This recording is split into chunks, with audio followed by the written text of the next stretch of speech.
Lectura del libro de los Hechos de los Apóstoles. En aquellos días algunos que bajaron de Judea a Antioquía se pusieron a enseñar a los hermanos que si no se circuncidaban conforme a la tradición de Moisés, no podían salvarse. Esto provocó un altercado y una violenta discusión con Pablo y Bernabé, y se decidió que Pablo, Bernabé y algunos más subieran a Jerusalén a consultar a los apóstoles y presbíteros sobre la controversia. La iglesia los proveyó para el viaje. Atravesaron Fenicia y Samaria, contando detalladamente la conversión de los paganos. Esto causó una gran alegría a todos los hermanos. Al llegar a Jerusalén, la iglesia, los apóstoles y los presbíteros los recibieron muy bien. Ellos contaron lo que Dios había hecho con ellos.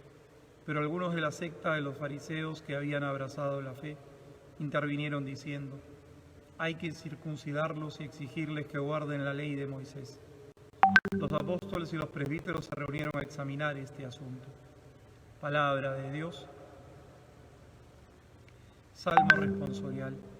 Repetimos: vamos alegres a la casa del Señor. Vamos alegres a la casa del Señor. Qué alegría cuando me dijeron: vamos a la casa del Señor. Ya están pisando nuestros pies tus umbrales, Jerusalén. Vamos alegres a la casa del Señor. Allá suben las tribus del Señor, según la costumbre de Israel, a celebrar el nombre del Señor. En ella están los tribunales de justicia, en el palacio de David. Vamos alegres a la casa del Señor. Un d'accordo meum acabia me omnipotens Deus, Santum Evangelium tuum bellum nuntiari. Amén.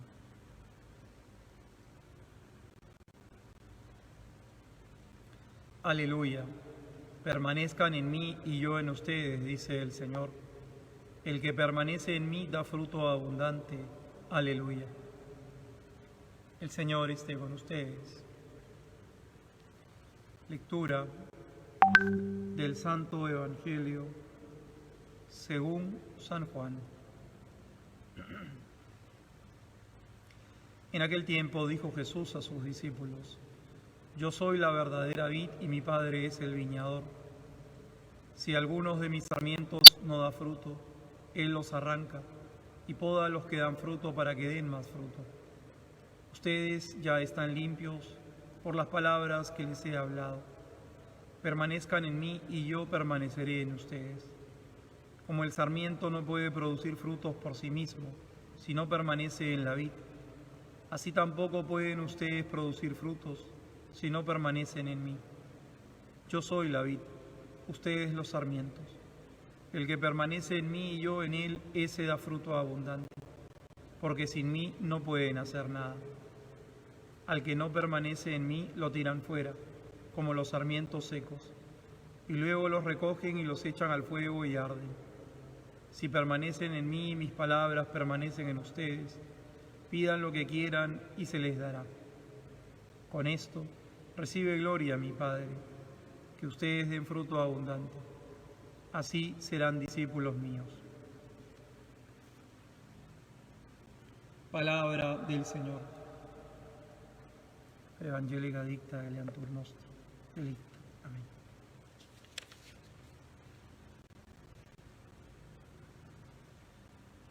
Dice el salmista hoy: qué alegría cuando me dijeron: vamos a la casa del Señor. Es ciertamente hermoso poder cantar este salmo y decir esta verdad. Qué alegría cuando me dijeron: vamos a la casa del Señor. Pero ¿quién puede decirlo? ¿Quién de nosotros podría con certeza afirmar y cantar este salmo? Porque ciertamente muchas veces no estamos a la altura. Por eso en otro salmo se dice: ¿quién puede entrar en tu templo, Señor? El que procede honradamente, y da una serie de virtudes más.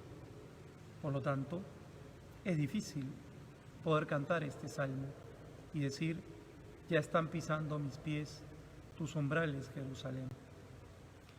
Hoy celebramos esta fiesta de Nuestra Señora de Fátima, que se apareció a los pastorcitos. María se convierte en primer lugar en ejemplo, porque ella nos muestra cómo entrar a la casa de Dios, nos muestra su santidad, su vida virtuosa, y siguiendo el Evangelio de hoy, nos muestra que ella estuvo unida a la vid, a Jesús. Lo segundo que manifiesta María en Fátima es el consuelo. Ella nos dice que está de nuestra parte y que viene para que nosotros tengamos esperanza, confianza, fortaleza. Pero hay una tercera cosa que hace María en Fátima: advertirnos de las consecuencias del pecado, advertirnos de las consecuencias del estar alejados de Dios. Y por eso nos pide oración, penitencia, amor y sobre todo predicar a Jesús. Entonces uno se pregunta, ¿quisiéramos de verdad cantar este salmo? ¿Quisiéramos un día poder decir, qué alegría cuando me dijeron, vamos a la casa del Señor, y están pisando mis pies tus umbrales, Jerusalén? Pues hoy el Señor nos pone como una receta muy práctica, muy concreta, en el Evangelio. Él dice, yo soy la vid verdadera.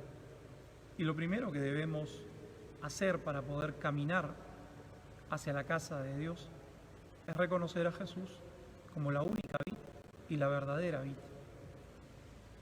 Muchas veces en nuestra sociedad, incluso en estos días, se va manifestando que todas las religiones valen, que hay que unirnos las religiones a rezar. Pues hay que entender una cosa bien clara. El único que escucha las oraciones es Dios, el Dios de Jesucristo. No hay más dioses. El único mediador de las oraciones hacia Dios Padre es Jesucristo. No hay más mediadores. Y el único camino concreto que Jesucristo, Hijo de Dios encarnado, puso en esta tierra, la única barca para llegar al puerto, es la Iglesia Católica. No hay más opciones. Por lo tanto, hoy hay que tener mucho cuidado con los falsos respetos humanos, con el querer quedar bien, con el componendas, fruto del relativismo. Jesús lo dice con claridad todas las veces, y hoy también. Yo soy la vid verdadera. No está diciendo, soy una vid más. Y es más, en esa receta que nos da, primero de reconocerlo a Él como el único. Hay un segundo punto que tiene que ver con esto. Separados de mí, no pueden hacer nada. Jesús nos dice, no es que no pueden hacer mucho. El que no está unido a Jesucristo no puede hacer nada. Y uno se une a Jesucristo como la cabeza al cuerpo. La cabeza es Cristo, el cuerpo la Iglesia. Esa se une. Otras cosas no. Otras partes de un supuesto cuerpo que están separadas no se unen. Por lo tanto, sin Dios, en Jesucristo, no se puede hacer nada. Y por lo tanto, si queremos ayudar a la gente, no tenemos que ir a otras religiones a decirles, sí, ustedes son muy válidos, recemos juntos. No, tenemos que decirles, señores, si se quieren salvar, vengan aquí. Porque aquí es la barca de Jesucristo. Y aquí está la salvación. Y aquí está la plenitud de los medios de la salvación. Porque sin Jesús, con su cuerpo, no se puede hacer nada. El tercer elemento que de manera concreta nos presenta es que solamente unidos a Él podemos dar fruto. Si no, no se da fruto. Y eso se ve en la Iglesia, que a pesar de tantísimos pecados, problemas, dificultades, persecuciones, incoherencias, la Iglesia da frutos, porque está unida a la cabeza, que es la vid verdadera, Jesucristo. Y el último punto de esta receta que da el Señor es muy concreto, porque uno se pregunta, muy bien, ¿cómo puedo lograr ese estar con Él? Y Él dice un verbo que San Juan lo va a utilizar muchas veces, permanecer.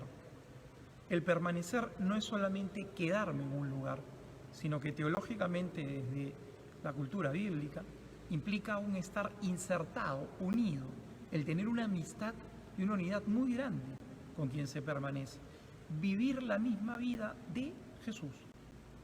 ¿Cómo nosotros podemos permanecer en Jesús? Es decir, estar en Él, en esta barca que nos lleva al puerto de la salvación. A través, primero, de la coherencia de vida. es decir, vivir la vida de Cristo. Segundo, creyendo y predicando lo que Él nos enseñó. Tercero, teniendo una vida de oración muy grande. Y finalmente, y lo más importante, y que es fundamental, a través de los sacramentos, que los dispensa la Iglesia Católica. Confesarte, recibir la comunión y los demás sacramentos.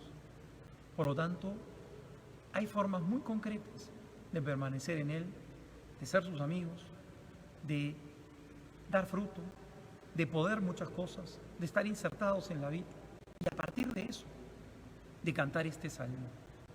Qué alegría cuando me dijeron vamos a la casa del Señor. El único que puede asegurarte cantar este salmo de verdad y de corazón, entrando ya al cielo y a la vida eterna, es Jesucristo a través de la Iglesia Católica. No te dejes engañar. Basta ya de relativismos, de falsas tolerancias, de falsos respetos humanos. Solo la verdad hace libre. Saquemos de la esclavitud y del error, de la mentira, a tanta gente que hoy vive engañada y prediquémosle lo que dice Jesús, no otra cosa. Yo soy la vid verdadera.